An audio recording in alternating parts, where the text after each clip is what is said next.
Welcome to this video tutorial. এই video টিউটোরিয়ালে আমরা দেখাবো যে কম্পোনেন্ট অ্যান্ড প্রপস সম্বন্ধে আলোচনা করব। React.js এর what is component and what is props. তো component is component is nothing but JavaScript function. এটা JavaScript function এ ধরে যেতে পারে। এটা কি করে? It helps to create UI into independent reusable pieces. এটা একটা ইন্ডিপেন্ডেন্ট রিউজেবল পিসেস আমরা যখন ইউআই তৈরি করবো জাভাস্ক্রিপ্টে রিয়াক্টে, তখন কী করে কম্পোনেন্ট একটা ইন্ডিপেন্ডেন্ট রিউজেবল পিসেস করে আমাদের সুবিধা মতন কম্পোনেন্ট তৈরি করতে সাহায্য করে। তো এটা হচ্ছে অ্যাকচুয়ালি কম্পোনেন্ট। তো আমরা যদি একটু এক্সাম্পলে যাই তাহলে দেখবো যে কম্পোনেন্ট জিনিসটা কী। ধরে জায়গাটা লিখলাম ফাংশান, জাভাস্ক্রিপ্টে ফাংশান লিখে ফাংশান হ্যালো বড় হাতে, এইটা সবসময় মানে ফার্স্ট মানে কম্পোনেন্টের প্রথম যে লেটারটা সেটা বড় হাতের হবে। তো বড় লিখলাম, এটা এখন বোঝার দরকার নেই, জাস্ট এটা আমি তুলে দিলাম। এখন আমি এরকম ফাংশান একটা লিখলাম, লেখার পর একটা রিটার্ন করলাম, এবং এটা সবাই আমরা জানি যে এটা একটা এলিমেন্ট। তো এটা এলিমেন্ট রিটার্ন করছে। তো এই জিনিসটা একটা কি, এটা একটা কম্পোনেন্ট। এটা কি রিটার্ন করছে? একটা ইউআই রিটার্ন করছে কি হ্যালো বলে। আপাতত আমি এটাকে এই জিনিসটাকে সরিয়ে দিচ্ছি, হ্যালো বলে এই ইউআইটাকে রিটার্ন করছে, যেটা কিনা H1 এর মধ্যে আছে। তো এটা তো কম্পোনেন্ট। এই কম্পোনেন্টটাকে তৈরি করা হলে এটা ডাকবো কী করে? এটা ডাকার সিস্টেম হচ্ছে যে যেখান থেকে আমরা এক্সটেন্স করছি কম্পোনেন্টকে, ক্লাস অ্যাপ এক্সটেন্স, এখানে জাস্ট আমি এই হ্যালো এই নামটা দিই, যে নামে ফাংশানটা তৈরি করা আছে সেই নামটা দিই, একই নেম সেম হবে, প্রথমটা বড় হাতের হবে, তারপরে ছোটো হাতের হবে। আমরা করবো জাস্ট আমি এটা নেমটা উড়িয়ে দিচ্ছি। এখন এরকমভাবে করতে হবে। আর অবশ্যই লাস্ট এখানে শেষ করে দিতে হয়। এইটা একটা কম্পোনেন্ট, যেটা লাস্ট এটাকে এন্ড করতে হয়, নাহলে কাজ করে না। এইটাই কী করছে? এইটাকে ডাকছে, হ্যালোটাকে ডাকছে। তো আমরা যদি এটা একটা এটাকে মুছিয়ে দিই, তো আমরা দেখতে পাবো এখানে হ্যালো এটা রিটার্ন করছে। কেন হ্যালো রিটার্ন করছে? কারণ হ্যালোর মধ্যে কী বলেছিল? শুধু হ্যালোই বলেছিল। আমি যদি এটাকে হ্যালো ওয়ার্ল্ড করি, সাপোজ লিখি, এটা কি রিটার্ন করবে? হ্যালো ওয়ার্ল্ড রিটার্ন করছে। তার মানে কি? তার মানে এখানে হ্যালোটা একটা হচ্ছে কম্পোনেন্ট। অ্যাকচুয়ালি কী কম্পোনেন্ট, কেন কম্পোনেন্ট? এটা মানে অ্যাকচুয়ালি এটা আমরা ফাংশনাল কম্পোনেন্ট বলছি, কারণ এটার কাজ কী করছে? কিছুই কাজ করছে না। কী করছে না, অ্যাকচুয়ালি রিটার্ন করছে যে রিয়াক্ট যে এলিমেন্টটাকে, সেটা রিটার্ন করছে। এটা অ্যাকচুয়ালি কনসেপচুয়ালি এটাকে ধরা ফাংশন, ঠিক আছে? তো বা এটাকে আমরা যদি আরও ভালো সহজ করে বুঝতে চাই, আমরা কন্টেনার হিসেবে বলতে পারি যে কী করছে, যে কম্পোনেন্ট কী করছে, যে আমার রিয়াক্ট এলিমেন্টকে রিটার্ন করতে সাহায্য করছে। এবং এটা কেন আমরা করছি, কম্পোনেন্ট ইউজ করছি না, এটা আমার যে ইন্ডিপেন্ডেন্ট এবং আইসোলেটেড একটা পিস তৈরি করছি, যেটা কিনা আমরা যে কোনো জায়গায় ব্যবহার করতে পারি। এই যে ফাংশন হ্যালো ফাংশন, এটাকে আমরা যে কোনো জায়গায় ব্যবহার করতে পারি, শুধু এখানে নয়, যে কোনো জায়গায় আমরা ইউজ করতে পারি এটাকে।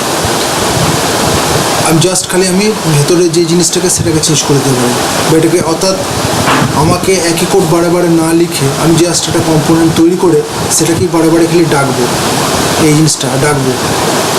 এটা যে ফাংশনাল কম্পোনেন্ট, জাস্ট আমরা এটাকে জাভাস্ক্রিপ্ট ফাংশন হিসেবে করে আমরা নর্মাল যখন মানে জাভাস্ক্রিপ্টে কাজ করি বা পিএইচপিতে কাজ করি, যখন আমরা ফাংশন ডেকে কাজ করি, এটাও ঠিক সেরকম টাইপেরই ফাংশন ডেকে কাজ করতে হয়।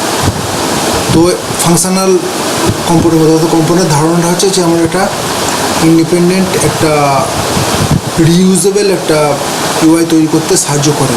এটা হচ্ছে কম্পোনেন্টের মূল ফান্ডা। এটা যদি না করতাম তাহলে কিন্তু এই জিনিসটাকে যদি আমার করতে হতো, বারে সব জায়গায় লিখতে হতো এই জিনিসটাকে। তো সেইটা মুক্তির পর থেকে আমরা এরকম কম্পোনেন্ট হিসেবে ব্যবহার করবো, এবং এই যখন কম্পোনেন্ট লিখবো তখন অবশ্যই এখানে কম্পোনেন্টটাকে ডিক্লেয়ার করে দিতে হবে। এটা হচ্ছে কম্পোনেন্টের বডি, মানে ফ্রন্ট পুরো, এবং কম্পোনেন্টটাকে ডাকতে হয়, যেমন আমরা ফাংশনকে ডাকি সেরকম এখানে ডাকতে হয়। আর একটা যে ক্লাস কম্পোনেন্ট, এই ক্লাস লিখে করতে হয়। এখানে ফাংশন লিখে ক্লাস লিখলাম, কম্পোনেন্ট নাম দিলাম, অবশ্যই প্রথমটা বড় অক্ষরে হতে হবে, যেটা এক্সটেন্স করে রিয়াক্টেড কম্পোনেন্টকে, এই এক্সটেন্সটা দিতে হবে, কারণ ইনহেরিট করতে হয় এটাকে, নাহলে এটা কাজ করে না। কারণ ক্লাস তো এই প্যারেন্টকে অ্যাকচুয়ালি ডাকছে, পর রেন্ডার দিতে হয় এবং যে রিটার্ন দিতে হয়। এই রেন্ডার এবং রিটার্নের মাধ্যমেই কী করে, এই যেমন সরাসরি রিটার্নের মাধ্যমে কাজ করছিল, কিন্তু তা করে না, রেন্ডারের মাধ্যমে রিটার্নের মধ্যে দিয়ে কাজটা করে। একই জিনিস একইভাবে এখানে আমরা ডেকে দিতে পারি, যে আমরা এখানে এমন করলে হ্যালো টুটাকেও ডেকে দিতে পারি। এবং যখন আমরা ডাকবো এই কম্পোনেন্ট তৈরি করার ক্ষেত্রে অবশ্যই যেন এখানে যখন ডাকা হয় তখন এটা যেন শেষ করতে হয়, নাহলে কিন্তু কাজ করবে না। স্বাগতম কাজ এসছে, কেন এসছে? কারণ হ্যালো টুতে কী লেখা আছে, রিটার্ন কী করবে এর মধ্যে, স্বাগতম কাজ সেটা এসছে। তাহলে এটা হচ্ছে কম্পোনেন্ট, অর্থাৎ রিউজেবল আমরা করতে পারছি, ইন্ডিপেন্ডেন্টলি আমরা ইউজ করতে পারছি। এটা হচ্ছে ফান্ডা, এবং এই রিটার্ন অ্যাকচুয়ালি করে রিয়েক্ট এলিমেন্টকে রিটার্ন করে, আর কিছুই না।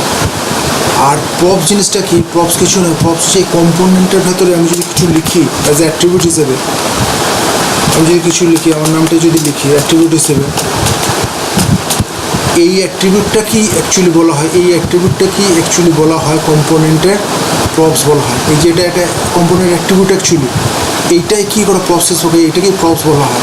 এই যে হ্যালো লিখলাম, আমি যদি এখানে হ্যালোকে প্রপস হিসেবে আমি যদি এখানে ধরি এবং এইটাকে যদি এখানে লিখি প্রপস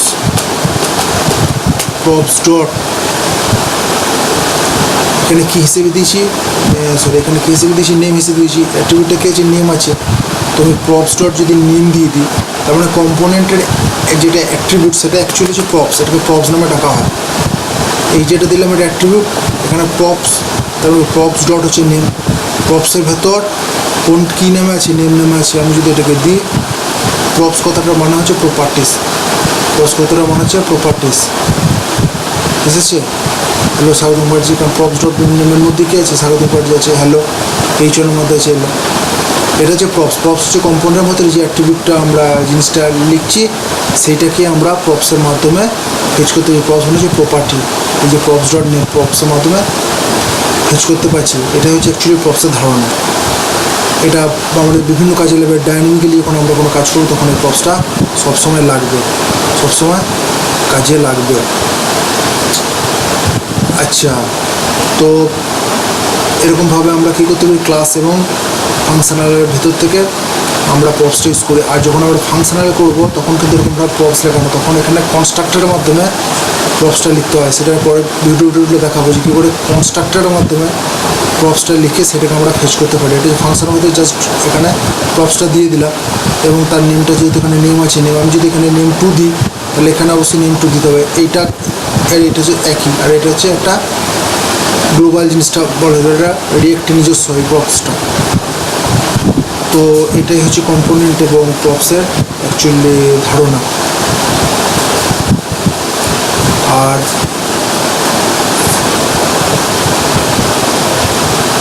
আর কি করতে পারি, আর একটা জিনিস যেটা আছে যে কম্পোনেন্ট কি করছে না, এখানে আমরা আরেকটা যদি বলি যে হ্যালো কথাটা লিখেছি, কারণ ওই যে আমি হ্যালো নামে আরেকটা জিনিস আমরা ইউজ করতে পারি। আমরা যদি এখানে যেমন নেম দিয়েছি, আমরা যদি এখানে অন্য কিছু দিই তাহলে সেটাও কাজ করবে। হচ্ছে টু করে দিলাম, এটা আসবে। অর্থাৎ আমি এখানে যত খুশি কম্পোনেন্ট আমরা ইউজ করতে পারি। আমরা অ্যাক্টিভিটির নেমটা খালি মানে অ্যাক্টিভিটি মানে প্রপসের নেমটা খালি চেঞ্জ করে দেবো, করে দিলে আমরা ততগুলো এখানে কিন্তু রিটার্ন হবে, হচ্ছে যেটা আমরা এখানে দেখতে পাচ্ছি হচ্ছে। তো যত খুশি আমরা কম্পোনেন্ট তৈরি করতে পারি। আরেকটা জিনিস আমরা বলতে ভুলে গেলাম, সেটা হচ্ছে ডাইরেক্ট আমরা কম্পোনেন্ট এই ক্লাসের ভেতরে লিখতে পারি, আর একটা হয় এলিমেন্টের ভেতরে আমরা লিখতে পারি। যেমন এখানে লিখেছি কনস্ট্যান্ট এলিমেন্ট হ্যালো নেম স্বাগতম মুখার্জি। আমি যদি এরকম না করে আমি জাস্ট এটাকেও যদি কাজ করাতাম এরকমভাবে, তাহলে কিন্তু চলে আসবে। আচ্ছা, এটা আসছে না, এই ডিপটাকে সরাতে হবে, যাতে একটা আছে একটার ভেতরে কোনো থাকে না। এই হ্যালো স্বাগত মুখার্জি কেন হলো, কারণ এলিমেন্টের ভেতরে আমরা করেছি। এই যে এলিমেন্টের ভেতরে আমরা কম্পোনেন্টটাকে ডেকেছি, তার অ্যাক্টিভিটিটাকে ডেকেছি। এইটা ডাকা মানে কি, একে ডাকছে, এই প্রপসের ভেতর থেকে নেমটাকে নিয়ে এসছে, এখানে ফেচ করছে। কিন্তু আমরা ক্লাসে ডেকেছি শুধু এলিমেন্টটাকে, এভাবে কিন্তু করা যায়। সরাসরি কম্পোনেন্ট এখানে না লিখে এলিমেন্টের ভেতরেও করা যায়। আর একটা জিনিস মাথায় রাখতে হবে, যদি আমার এখানে ডিপটা কেন দেওয়া দরকার হচ্ছে, যদি আমার একের অধিক যদি আমাকে এখানে জিনিস করতে হয় তেমন আগের ক্ষেত্রেই হয়েছিল।